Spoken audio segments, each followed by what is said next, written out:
for this non-existent help by Russia. If Well, they you get... better back up and explain that. The Bush administration said we're going to put missile defenses in Poland and the Czech Republic.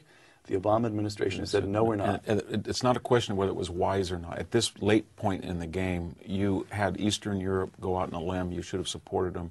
Russia was never going to help you because any tension in the Gulf raises oil prices for both Russia and Iran. If Iran gets the bomb, it's going to be pointed westward or toward Israel. It's not going to be pointed toward Russia.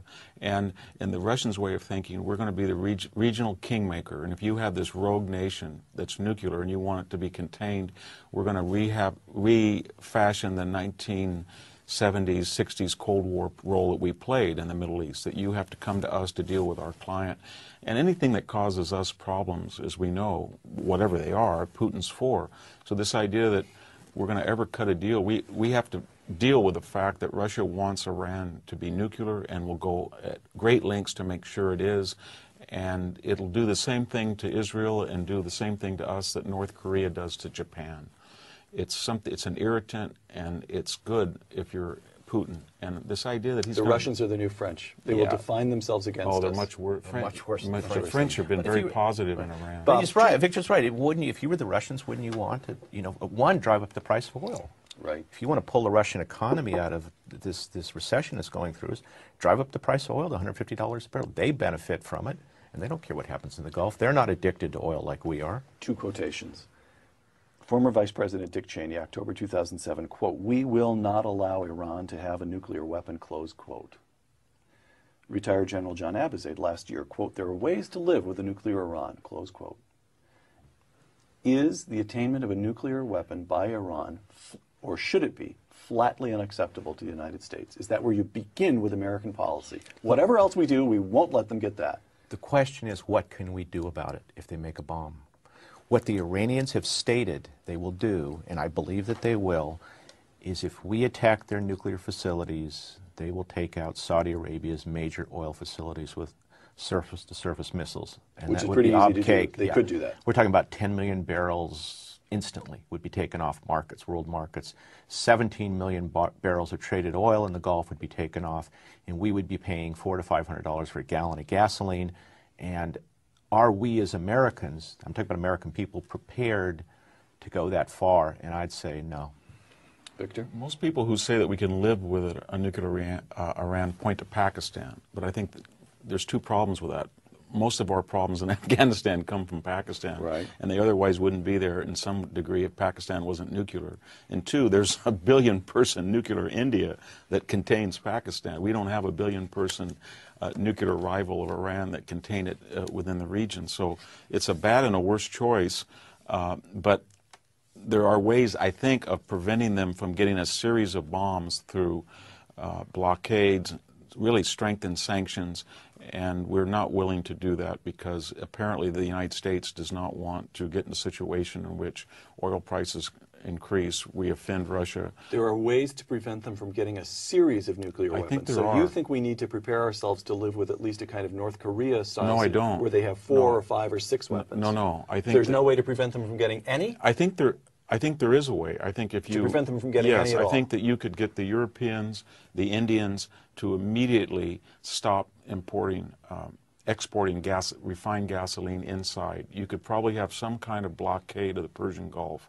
We're talking about very serious things that are acts of war, but they're not a physical act of war. But they would put enough pressure on Iran and ostracize it. But and if we blockaded the Gulf, they wouldn't take out the Saudi oil? I don't know. That would be their call. We did it with Cuba, and Russia had to make that call. The Cubans, they backed down. I would be if you had an array of American ships that blocked gasoline going in or going into Iran, or you blocked the importation of certain military things or export of oil, it would be their call whether they wanted to attack an American ship.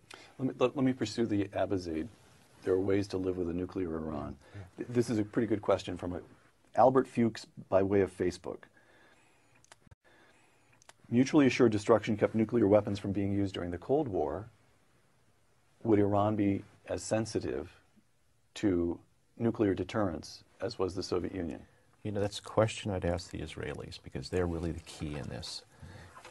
Can Bibi Netanyahu live with a defense minister who really built Hezbollah and was behind the rocketing of Israel in 2006 in many ways. Can somebody like my argument is they're more rational than they were, you know, in 1983 and 1984. Can they live with that argument and count on the Iranians not being suicidal? So I don't think it's really the answer is in Washington, it's in Tel Aviv, what they're going to do. So you just set up segment 4, which is Israel. Israeli Defense Minister Ephraim Sneh, in an October interview this month, as we sit here taping this, quote, "If no crippling sanctions are in place by Christmas, Israel will strike. Israel will strike. If we are left alone, we will act alone." Is that somebody getting out ahead of his prime minister? Is that the Israelis testing the Western response? This was in an interview with the Sunday Times in London. Or is that a statement of Israeli policy? Have they already answered the question? Sneh is a friend of mine. Is he a crazy person, or is this? No, he's not all crazy. He's not all crazy. You know, this is a man who knows what he's doing. He knows what he's doing. He knows Iran. He knows the politics. He's labor. He was labor. And if he says that Israel will attack, and he doubted they would a couple of years ago, they probably will. I think that when you have a 2% approval rating of Obama inside Israel, according to some polls, this was sort of what Israel did during the Bush administration, especially after that flawed 2006 estimate that Iran wasn't really getting the bomb. But now, I think when an Israeli high official says that they're going to do something, we have to take it seriously. So I agree with Bob. And then there's another thing to remember. When you say your point about Obama's 2% approval rating in Israel is, this administration has almost no diplomatic leverage with Israel? Yes. That's the point you're making? And the second point, they don't believe that the United States is going to do anything, and they weren't sure about Bush. Second is that I think it's... You buy both of those? Yeah, you do? Yeah, I think He's right. I think also it's a little worrisome that there are people in this administration. I'll give you 3 examples. The Samantha Power appointment, the failed Charles Freeman nomination, the pressure on the settlements, Dr. Zazinski's very Orwellian statement who was an advisor to the Obama campaign, remember, on national security matters, that we should shoot down... Brzezinski. Yes, is it Brzezinski, that we should shoot down Israeli planes if they fly over American occupied... Quote, Zbigniew Brzezinski. In order to strike Iran, they, the Israelis, will have to fly over our airspace in Iraq. Are we just going to sit there and watch? We have to be serious about denying them that right. That means you go up and confront them. No one wishes for this, but it could be a liberty in reverse. The liberty is the American warship that was... So he's saying we should be willing to shoot down... I don't know if he's... You know, he doesn't speak for the U.S. military. He doesn't speak necessarily for the Obama administration. But what I'm worried about is there's a large number of people in the Obama administration who don't see a constitutional democracy that's Western and it's very successful, tolerant, diverse society like Israel as exceptional in the region. It's just another nation, no different, no better, no worse than Palestinians, no different, no worse than Syrians. And their way of thinking, if it's a win-win situation. If Israel takes out the Iranians, then we say to the Israelis, oh my gosh, we deploy this preemptive unilateralism, we're no longer a strong ally, and we win out of it. So I'm really worried because I see a Greek tragedy here where the Israelis are going to have no good options, and they might feel that a second Holocaust, he denied the first one, and he's bragging about the second one to come. Yeah, and they might think this is the only thing we can do is try to do some response, and it will be messy, it'll be long, it won't necessarily be comprehensively successful, and then people in the United States, it'll open Israel up to say, you see, this is an ally that's an albatross around our neck. And this administration would like to. And the administration wants distance. Yeah, I think they want to make it, and we want to be neutral in the way that Europe is toward Israel. This is what this administration wants. Question. Technically, militarily, what does Israel have the capacity to do to the Iranian nuclear program? It's limited. They've got some bunker busters. They could take out some sites underground. They could set it back for years. They may have to go back in 10 years from now or 5 years from now. And I can understand what they believe is if they can degrade their program, it's going to buy them time.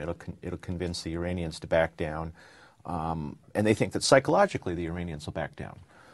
I don't have that reading. I think that the Iranians, this Islamic Revolutionary Guard Corps, is a cult. I think that under attack they will attack in places we can't even imagine. in Iraq, in And Lebanon. the ordinary Western, the middle-class population in Tehran will do They get what? sacrificed. It's too bad. You know, they have stated their deterrence doctrine is to strike back everywhere they can. So if Israel, and I think it's almost inevitable, well, not inevitable, there's a 50% chance, will attack, we should expect the worst. And the worst is, give me 3 or 4 sentences on what happens the day after Israel attacks. Begins its attacks.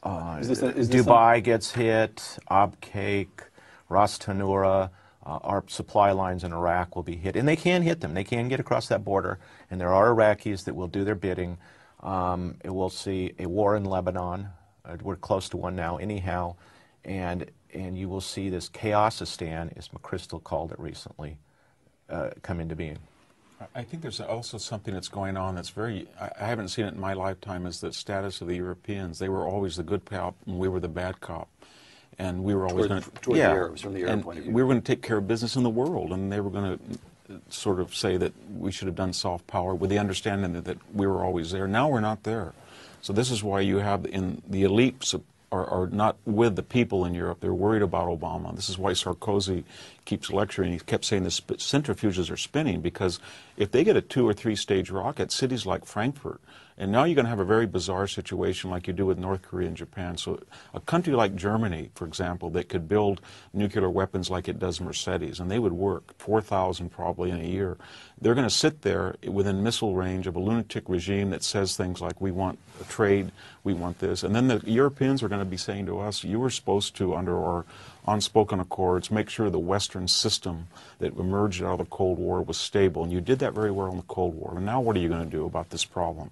And I think that's going to be a narrative you're going to hear more and more from the British, the French, the Italians, and the Germans, that they can't really stand on the sidelines and say Bush did it or you guys are a bunch of cowboys, because they got somebody for the first time in their memory who's markedly to the left of them.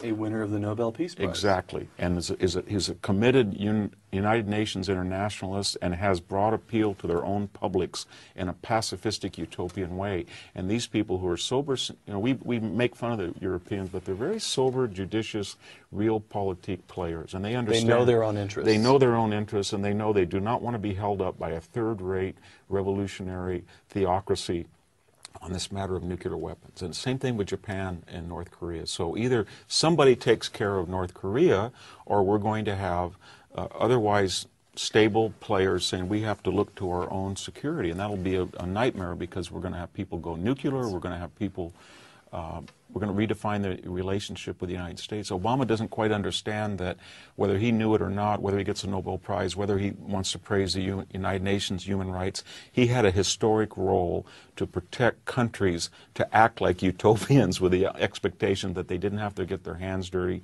and contain somebody, you know, not that far away from them. Segment 5. Let's call this segment the nightmare. Intel question. It's my understanding as a layman that all of this business of enriching uranium with spinning centrifuges, this is very skilled work, wherever it's going on under the bunkers or around Iran. Can we assume that Israel has already done everything it can to make being a physicist or a nuclear technician in Iran one of the most dangerous jobs in the world? Oh, they can't solve this by covert action. They can't. They can't go kidnap scientists or assassinate them. The program's too big. They're getting too much help from Russians, individual Russians at the very least. There's this technology is easily, for the Iranians, who are very skilled people. I mean, they've made advances in nanotechnology and other fields that have surprised us. The scientific establishment there is it's very serious, good. These people are serious. smart people. That's, you know, isolated attacks like this is not going to do it. There is no easy solution to Iran's nuclear bomb. And we also haven't talked about the arms race in the Gulf. If you're Saudi Arabia, that's the huge divide in the Middle East, the Shia-Sunni divide. I would want a bomb if they get one. And then where does that lead to? And Mubarak has said he wants a bomb, or they've at least made noises about it. You know, I spent too much time in the Middle East to trust all these people with nuclear bombs. I mean, I don't say that from a prejudice, but the region is volatile, and nuclearized is very bad. I think another thing we don't talk about, we talk about the bomb, but we don't talk, the bomb is not the problem. The bomb is an expression of a particular worldview. We don't we sleep tonight with Britain with a bomb, with France with a bomb, and to be frank, with Israel, it's a constitutional state with a bomb. We don't sleep very well with China. We sleep much better with India, the bomb, than Pakistan.